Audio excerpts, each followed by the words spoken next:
भागलपुर शिक्षा विभाग के लाख सख्ती के बावजूद भी अधिकारी और शिक्षक अपनी हरकतों से बाज नहीं आ रहे हैं। ताज़ा मामला भागलपुर सनहौला थाना क्षेत्र के मध्य विद्यालय तेलवाड़ी की है, जहां स्कूल के प्रखंड शिक्षा पदाधिकारी राजेश्वर पांडे का नवनियुक्ति शिक्षकों के साथ मटन पार्टी करते हुए वीडियो वायरल हो रहा है। मामला को लेकर बताया जा रहा है कि पूर्व प्रधानाध्यापक शीला कुमारी और वर्तमान प्रधानाध्यापक श्यामानंद सिंह ने बीच में किसी बात को लेकर विवाद चल रहा था, जिसे निपटने के लिए प्रखंड शिक्षा पदाधिकारी राजेश्वर पांडे स्कूल पहुंचे थे।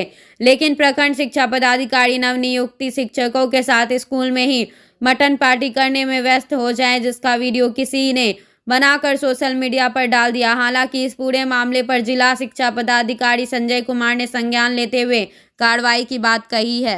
अभी जो मामला आ रहा है, स्कूल में मध्याह्न भोजन बना हुआ है, फिर भी यहाँ के मास्टर लोग जो भी है, गेस्ट लोग जो भी आए हैं, यहाँ मीट चावल बना के खा रहे हैं। क्या ये उचित है सर? नहीं, ये नहीं खा रहे हैं। नए शिक्षक जो आए हैं ना, जी, वो लोग आपस में नया यहाँ ज्वाइन किए हैं, उस एथी में आपस में वो लोग अपना बनाकर खा रहे हैं। जी, मतलब प्रावधान है कहीं से? क्या प्रावधान है? क्या अपना पर्सनल कर सकता है, उसमें कोई प्रावधान की बात है। स्कूल का चीज नहीं खाना चाहिए, स्कूल का चीज नहीं खाना, लेकिन स्कूल में ही चल रहा है भोजन। कहाँ तक अपने स्तर से कार्रवाई हो सकती है? दूसरे जगह के लोग हैं, जी, अगर उन लोग की इच्छा हुई कुछ ना, गाँव का स्कूल में पहले बात सुनिए, टिफिन में नाश्ता पानी लोग मंगा कर खाता है, कुछ बनवा कर, और स्कूल में भी अलग उसकी इच्छा हुई तो अपने पैसे से खाएगा। मध्याह्न भोजन का पैसा से नहीं खाना चाहिए। लेकिन वो भोजन मध्याह्न भोजन के जो भी रसोईया बना सकती है सर। रसोईया बनावे, रसोईया तो मान लीजिए मध्याह्न भोजन बनाने के बाद में रसोईया से बहुत काम लोग ले लेता है, कुछ साफ सफाई भी करवा देता है, तो कोई बड़ी बात नहीं। सनहौला प्रखंड के मध्य विद्यालय तिलवारा, जो अब अपग्रेडेड होकर के उच्च माध्यमिक विद्यालय में कन्वर्ट हो गया है, वहाँ पर यह मामला प्रकाश में आया कि फुल फ्लेजर HM उनको ऐसे कि पूर्व के जो कार्यकारी HM थे प्रभार नहीं दे रहे थे, उनसे ऐसे परीक्षा भी की गई थी। पूर्व में परीक्षा का जवाब नहीं देने की वजह से उन्हें ऐसे निलंबित कर दिया गया है और विभागीय कार्रवाई के अधीन रखा गया है। साथ में ही उस विद्यालय में एक और घटना घटी है, जिस पर ऐसे कि वर्तमान के प्रधानाध्यापक और अभी वर्तमान में जो प्रखंड शिक्षा पदाधिकारी हैं, उनसे भी स्पष्टीकरण किया गया है, उन पर भी। ट्रैफिक व्यवस्था में ऑनलाइन चालान काटने का प्रावधान हो गया है, लेकिन कुछ ऐसे गाड़ियों का भी चालान काटा जा रहा है जो कई सप्ताह से गैरेज में पड़े हुए हैं। उनके चालक किसी अन्य राज्यों में ट्रेन की सफर कर रहे हैं। 4 पहिया वाहन में हेलमेट का चालान काटा जा रहा है, तो कहीं 2 पहिया मोटरसाइकिल की जगह 4 पहिया वाहन का चालान काटकर लोगों को मोबाइल पर SMS के जरिए भेजा जा रहा है। अगर आप स्मार्ट सिटी भागलपुर में कार बाइक चलाने का शौक रखते हैं तो आप सावधान हो जाएं। आपको हम डरा नहीं रहे बल्कि सतर्क कर रहे हैं। दरअसल भागलपुर स्मार्ट सिटी में एक अजीबोगरीब मामला सामने आया है, जो कि आपको हैरान कर देगी। स्मार्ट सिटी शहर को स्मार्ट सूची में शामिल होने के बाद शहर को कई तरह से स्मार्ट करने की तरीकों के कवायद की जा रही है, जिसमें कि एक ट्रैफिक व्यवस्था भी है। स्मार्ट सिटी में अब ऑनलाइन चालान काटा जा रहा है। यातायात नियमों की धज्जियां उड़ाने वाले पर लगाम कसना शुरू कर दिया गया है। मुझे एक ई चालान मैसेज आया है, जिसमें 1000 रुपए का चालान मेरा टाटा एल्ट्रोज कार, जिसकी संख्या 10AL 2936 है।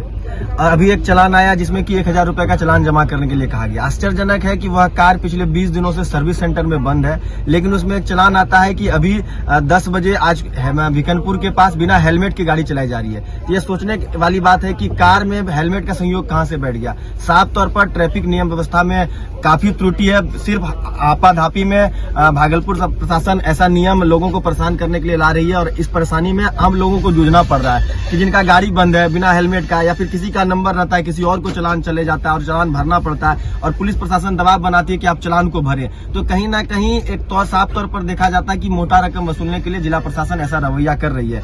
मेरे साथ ऐसा आज घटना घटित हुआ है कि मेरी कार जो सर्विस सेंटर में बंद है, उसका चालान आता है कि हम हेलमेट नहीं पहन के चला रहे हैं। कार में सीट बेल्ट का आता समझ में आता है, और कार बंद पड़ा उसमें हेलमेट का। यह एक अपने में हंसने योग्य विषय है, और ऐसा करके बिहार द्वारा पूरे देश भर में ऐसा माहौल, मतलब समझिए कि एक हास्यास्पद विषय बन गया है कि आप कार में मोटरसाइकिल के हेलमेट का चालान काट रहे हैं। पुलिस पर्सनल की तरफ से चूक हुई है, वो एक प्रावधान है फाइन करने का, तो वायलेशन कांस्टेबल अप्रूव करती है और फिर अफसर चेक करते हैं। हमारे नए कांस्टेबल और अफसर अभी आए हैं, 1 महीना भी नहीं पूरा हुआ है, तो चूक होने की संभावना बनी रहती है। चूक हुआ उसका सुधार की गुंजाइश है। वो लिख के देंगे और वो फिर उनको डिलीट कर दिया जाएगा उसमें, और एसएसपी साहब के माध्यम से सुधार होने की गुंजाइश है। बहुत बड़ी बात नहीं है, चूक तो मानवीय भूल है। इसमें एक मामला अभी कुछ और देखता हूँ, उसके अलावा कुछ लोगों का आया कंप्लेंट दिए हैं कि एक मोटरसाइकिल बुलेट का है, जिसकी जगह पे दूसरे बुलेट वाले होंगे, उनका ये कहना था। बुलेट वाला दूसरा और मेरे पर मैसेज चला गया, उसमें मैंने देखा भी, चेक कर रहे हैं। तो इस तरह का हो सकता है कि बहुत बाइक वाले का दूसरे बाइक में नंबर प्लेट लगा के चलाएं, तो उसमें कोई अपराध कर ले तो दूसरे को, अगर कोई किसी को ऐसा मैसेज जाता है तो तुरंत कंप्लेंट करेंगे, ये हम लोग चाहेंगे, क्योंकि संज्ञान में आना भी चाहिए कि इस तरह की बातें, और इससे बचना चाहिए। अपने गलती को नहीं, गलती होने के बावजूद भी गलती का चालान चला जाए तो उसको जरूर संज्ञान में लाना चाहिए। धन्यवाद। भागलपुर जिला एथलेटिक एसोसिएशन के 25वें वर्षगांठ पर 2 दिवसीय एथलेटिक मीट का आयोजन भागलपुर के सैंडिस कंपाउंड में 24 और 25 दिसंबर का समय निर्धारित है, जिसके लिए तैयारी जोरों पर है। भागलपुर एथलेटिक्स एसोसिएशन इकाई के अध्यक्ष जैड हसन और उपाध्यक्ष शिशुपाल भारती ने कहा कि ये 25वां वर्ष खेल का आयोजन सिल्वर जुबली है। एथलेटिक्स एसोसिएशन द्वारा आयोजित खेल में जो जिला स्तर पर अच्छा प्रदर्शन करते हैं, उन्हें सीधे राष्ट्रीय स्तर पर और अंतर्राष्ट्रीय स्तर पर खेलने का मौका मिलता है। वहीं एथलेटिक्स एसोसिएशन इकाई का उद्देश्य है कि इस खेल में खिलाड़ियों का पहचान बने, इसके साथ ही भागलपुर का नाम रोशन हो। वहीं भागलपुर का एकमात्र ऐसा सरकारी अस्पताल जहां हजारों की संख्या में रोज मरीज अपने इलाज के लिए पहुंचते हैं और अपना इलाज कराते हैं।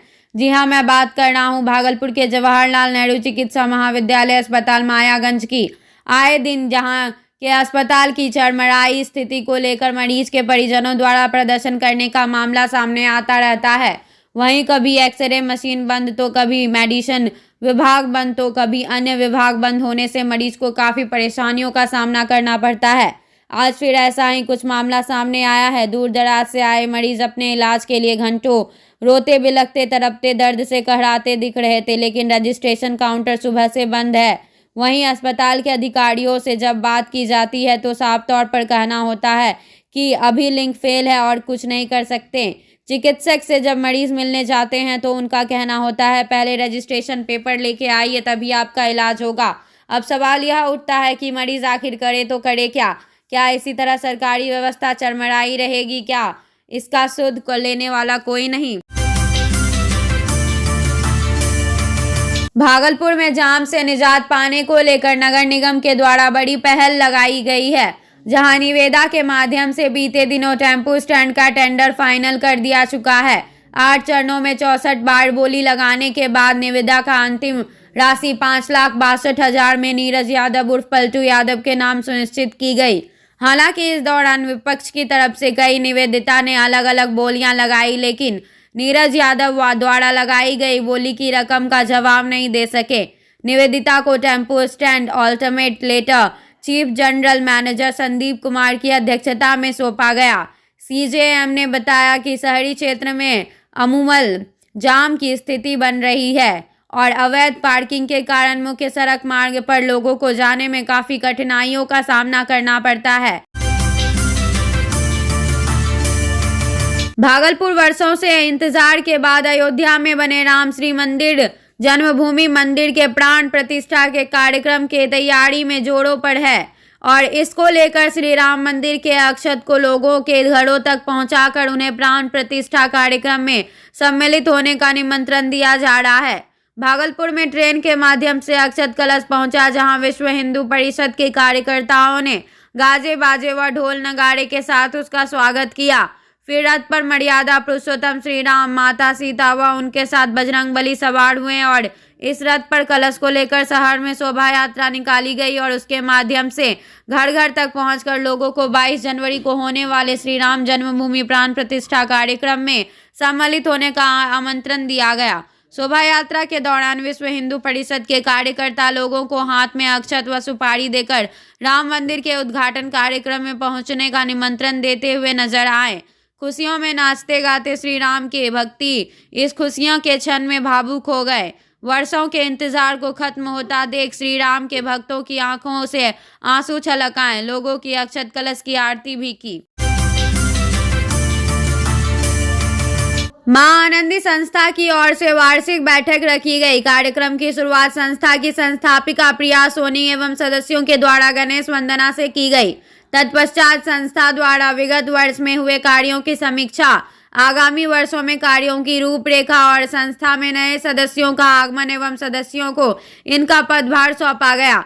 वहीं संस्था की तरफ से विगत वर्ष में 200 से अधिक महिलाओं को उद्यमी बनाया गया। अब 2024 में 500 से अधिक महिलाओं को उद्यमी बनाने का संस्था का लक्ष्य है। साथ ही संस्था के सदस्यों के द्वारा निर्णय लिया गया कि संस्था के परिसर में प्रत्येक दिन निःशुल्क चिकित्सीय परामर्श स्वास्थ्य क्षेत्र के विभिन्न विशेषज्ञों के द्वारा दी जाएगी। वहीं सर्वसम्मति से अध्यक्ष के पद के लिए सुनीता शाह, सहायक अध्यक्ष रेणु राय, उपाध्यक्ष अलका कुमारी, सहायक उपाध्यक्ष नीतू वर्मा, बबीता पांडे, कोषाध्यक्ष शोभा सिंह, अलका कुमारी, कार्यक्रम प्रभारी रेखा कुमारी, सोनिया, ब्यूटी सिंह, पुष्पा, प्रियंका शाह, छोटी कुमारी, चंदन, राहुल कुमार, सलाहकार के रूप में राजेश भगत, नीली वर्मा, मृदुल घोष, गुड़िया दुबे, सीमा जायसवाल, माधुरी झा, प्रमिला देवी, सुनीता देवी, सरिता देवी, शीला कुमारी, साथ ही पुरुष प्रकोष्ठ के अध्यक्ष डॉक्टर राजीव कुमार शाह एवं उपाध्यक्ष शंकर चौधरी को मनोनीत किया गया।